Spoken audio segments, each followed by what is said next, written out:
تو گلی کی بچیوں کے ساتھ کھیل میں مشغول ہو جاتی، کیونکہ جانتی تھی کہ امی دیر سے لینے آئیں گی۔ جس گلی میں ہم کھیلتے تھے وہاں ماموں کے دوست اکبر کی دکان تھی۔ بچوں کے کھانے پینے کی چیزیں مثلاً ٹافیاں، بسکٹ، میٹھی گولیاں، گچک وغیرہ یہاں ملتی تھی۔ ماموں نے اکبر سے کہہ رکھا تھا کہ میری بھانجی فرخندہ اگر بسکٹ ٹافیاں وغیرہ لینے آئے تو دے دیا کرو اور حساب لکھ لیا کرو، میں پیسے ادا کر دیا کروں گا۔ اکبر کے سامنے والی گلی میں ہی ہم کھیلتے تھے اور وہ ہمارا خیال بھی رکھتے تھے، ہم کو دور جانے سے منع کرتے تھے۔ جہاں ہم کھیلتے اس گلی کے اختتام پر آگے ایک میدان تھا جس میں جھاڑیاں اگی ہوئی تھیں۔ اس جگہ کے متعلق بہت سی باتیں مشہور تھیں۔ اکبر ماموں بھی ہم کو اس طرف جانے نہیں دیتے تھے، ہم ساری لڑکیاں چھوٹی عمر کی تھیں، لہٰذا آج خود ہم ادھر جانے سے ڈرتی تھیں۔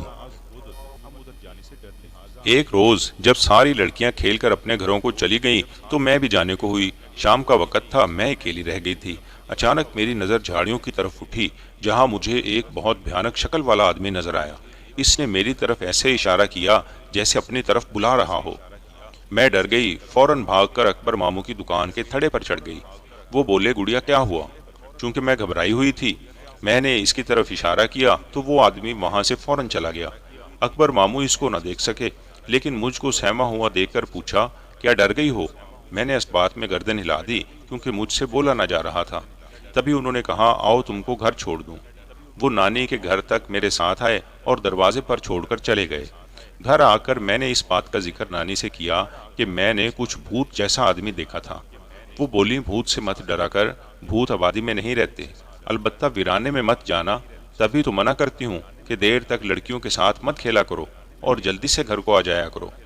نانی تو اس بات کو بھول بھال گئیں، لیکن میں نہ بھلا سکی۔ اس آدمی کی شکل سے جو خوف محسوس کیا، اس خوف کو نہ بھلا سکی تھی۔ یہ ڈر تو میرے دل میں بیٹھ گیا تھا۔ ہماری اکیڈمی یا اس کو مدرسہ کہہ لیں، اس کا وقت ظہر سے عصر تک تھا۔ اس روز اسکول سے آ کر میرا وہاں جانے کا موڈ نہ تھا، مگر نانی نے زبردستی بھیج دیا کہ یہاں گلی میں کھیلنے کے علاوہ کیا کرو گی؟ کیوں سپارے کے سبق کا ناغہ کرتی ہو؟ چلو پڑھنے جاؤ۔ میں گئی تو میرا چہرہ اترا ہوا تھا۔ استانی بھی بولی، کیا ہوا؟ ٹھیک ہو؟ طبیعت خراب ہے کیا؟ میں نے جواب دیا، جی۔ اچھا تو آج تم جلدی گھر چلی جاؤ، لیکن سامنے والے دروازے سے نہیں، ورنہ ہیڈ ٹیچر ناراض ہوگی۔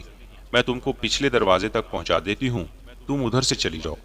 انہوں نے از راہ ہمدردی مجھے جلدی چھٹی دے دی تھی، ورنہ جلدی چھٹی دینے کی اجازت نہ تھی۔ میں جب پچھلے دروازے سے نکلی، راستہ کچھ ویران سا تھا۔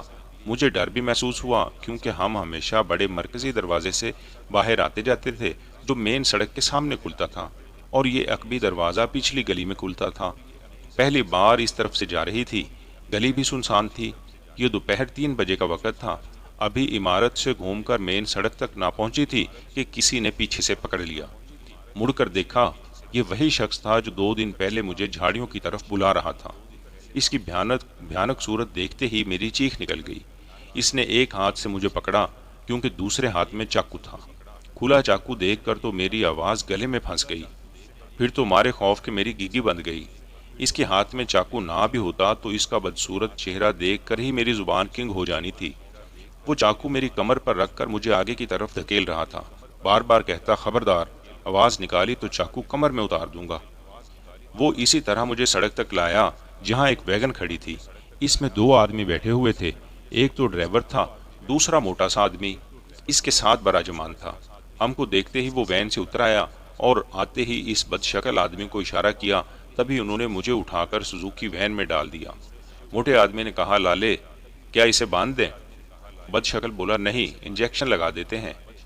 میں دیکھ رہی تھی کہ 5-6 برس کی 2 بچیاں اور بھی تھیں جو بے ہوش پڑی تھیں۔ سمجھ گئی کہ انہوں نے ان کو بھی انجیکشن لگا کر بے ہوش کیا ہے۔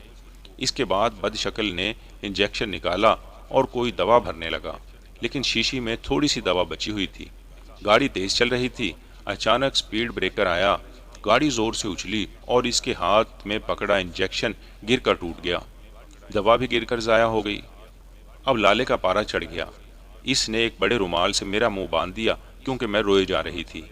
اس نے میری آواز بند کر دی، بولا، اگر روئے گی تو چاقو سے ذبح کر ڈالوں گا۔ اس نے زور سے مجھ کو 2-4 تھپڑ بھی رسید کیے اور وین میں ایک بندھی ہوئی بکری کی طرح بے بس ڈال دیا۔ گاڑی اب پوری رفتار سے چل رہی تھی۔ لالا اونگنے لگا۔ موٹا آدمی آگے جا بیٹھا تھا، لالے کی آنکھیں سرخ تھیں جیسے کہ وہ بہت گھنٹوں سے سویا نہ ہو۔ چلتے چلتے اچانک گاڑی کی رفتار آہستہ ہو گئی۔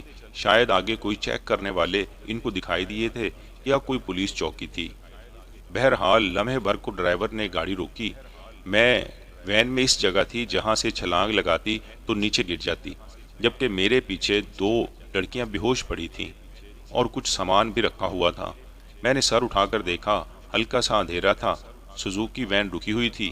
میرے منہ میں انہوں نے کس کر کپڑا باندھا تھا، لیکن ہاتھ پیر آزاد تھے۔ میں نے ویگن کا پردہ ہٹایا اور بغیر سوچے سمجھے چھلانگ لگا دی۔ میرے چھلانگ لگاتے ہی ویگن چل پڑی۔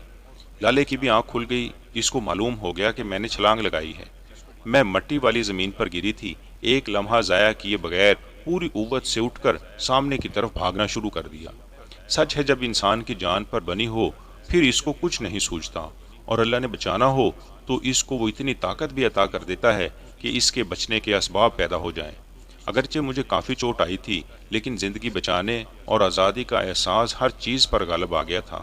میرے گھٹنے درد کر رہے تھے، پاؤں بھی مڑ جانے سے لگتا تھا کہ کچھ ٹوٹ گیا ہے، مگر ہمت نہ ہاری۔ بھاگنے کے سوا کچھ سجائی نہ دے رہا تھا۔ ان کی آوازیں مجھے صاف سنائی دے رہی تھیں۔ انہوں نے گاڑی روک دی تھی۔ موٹا کہہ رہا تھا، لالا پکڑو، یہ بھاگنے نہ پائے۔ وہ پکار رہے تھے، رک جاؤ لڑکی، ورنہ گولی مار دیں گے۔ میں نے سوچا، گولی مارتے ہیں تو مار دیں، جب تک بھاگ سکتی ہوں بھاگتی رہوں گی۔ شاید ہی پھر زندگی میں اتنی تیز دوڑ سکوں کہ جس قدر تیز اس دن دوڑی تھی۔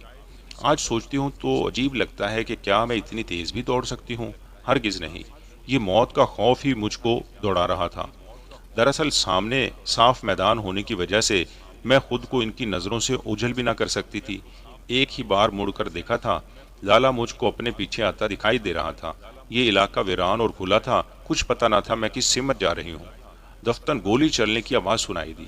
تب لگا انہوں نے مجھے ہی گولی ماری ہے، مگر نہیں، جب قدرت کسی کام کے ہونے کی منظوری دیتی ہے تو اس کے لیے اسباب بھی خود پیدا کر دیتی ہے۔ گولی کی آواز سن کر بھی میں نے مڑ کر پیچھے نہ دیکھا اور تیز بھاگی۔ گولیاں چلنے کی آوازیں آتی رہیں اور میں بھاگتی رہی۔ دراصل ان لوگوں کو کسی نے دیکھ لیا تھا، غالباً پولیس نے، اور انہوں نے ان پر گولیاں چلائی تھیں۔ نہیں معلوم، مگر میں کافی دور نکل آئی تھی۔ تب رفتار دھیمی کر لی، ایک بار اور مڑ کر دیکھا، اب وہاں کوئی نہ تھا۔ مجھے وہ نظر نہ آ رہے تھے، شاید میں ان کی حد نگاہ سے آگے نکل چکی تھی۔ اب آبادی دکھائی دے رہی تھی، مکانات نظر آنے لگے تھے، پھر مجھے کچھ لوگ بھی نظر آئے۔ میں نے بھاگنا بند نہ کیا۔ سب مجھے حیرت سے دیکھ رہے تھے کہ یہ لڑکی دیوانوں کی طرح بھاگتی جا رہی ہے۔ بالآخر ایک جگہ تھک کر گر گئی۔ میں نے ادھر ادھر دیکھا تو علاقہ جانا پہچانا لگا۔ میری سانس اکھڑ چکی تھی اور دل کسی تیز رفتار انجن کی طرح دھک دھک کر رہا تھا۔ ایک عورت میرے قریب آئی، اس نے پیار سے پوچھا، بچی کیا بات ہے، کیا ہوا ہے تجھے؟ اس کی آواز نے سکون دیا، آواز جانی پہچانی لگی۔ دماغ پر زور دیا، یہ میری خالہ تھی۔ اس نے کہا، فرخندہ اس وقت ادھر کے لیے آئی ہو؟ یہ کیا حالت تم نے بنائی ہوئی ہے؟ تیرا منہ کس نے باندھا ہے؟ انہوں نے رومال کی گرہ کھول کر میرے منہ کو آزاد کیا تو میں خالہ انجم کہہ کر لپٹ گئی اور رونے لگی۔ انہوں نے مجھے بازو سے اٹھایا اور گلے سے لپٹا لیا۔ سہارا دے کر اپنے گھر لے گئیں جو قریب ہی تھا۔ یہ راستہ، یہ گلی، یہ جگہ میرے لیے انجانی نہ تھی۔ کئی بار امی اور نانی کے ساتھ یہاں خالہ کے پاس آ چکی تھی۔ گھر لا کر انہوں نے مجھے بستر پر لٹا دیا اور پانی کا گلاس میرے لبوں کو لگایا۔ میں ایک گھونٹ لے سکی اور بے ہوش ہو گئی۔ نہ جانے کب تک ان کے ہاں بستر پر بے سود پڑی رہی۔ ہوش آیا تو خالہ اور خالو میرے پاس بیٹھے ہوئے تھے اور خالہ میرے بالوں کو سہلا رہی تھی۔ خالہ نے حال پوچھا، میں پھر سے رونے لگی۔ انہوں نے چپ کرایا، نیم گرم دودھ اصرار کر کے پلایا اور سکون دیا۔ مجھے کچھ حواس بحال ہوئے تو ان کو تمام حال بتایا۔ وہ حال سن کر رو رہی تھیں۔ انہوں نے خود روتے ہوئے مجھ کو دلاسا دیا کہ شکر ہے تم بچ گئیں، تم نے ہمت کی، ورنہ اس وقت ان ظالموں کے جنگل میں پھنسی نہ جانے کہاں ہوتی۔ خالہ اور خالو اپنی موٹر سائیکل پر مجھے گھر چھوڑنے آئے۔ امی، ابو، نانی، ماموں سبھی پریشان تھے۔ کسی کو معلوم نہ تھا کہ ان چند گھنٹوں میں مجھ پر کیا بیتی ہے۔ ماموں مجھے ڈھونڈنے نکلے ہوئے تھے، مدرسے گئے، وہ بھی بند ہو چکا تھا۔ جب خالہ نے تفصیل بتائی، امی رونے لگی، ابو بھی آپ دیدہ تھے۔ نانی نے تو پہلے سے رو رو کر اپنا حال برا کر لیا تھا۔ اب والد کو موقع ملا، امی سے کہا، میں اسی لیے منع کرتا تھا کہ ابھی بچے نادان ہیں، نوکری کچھ عرصے بعد کر لینا،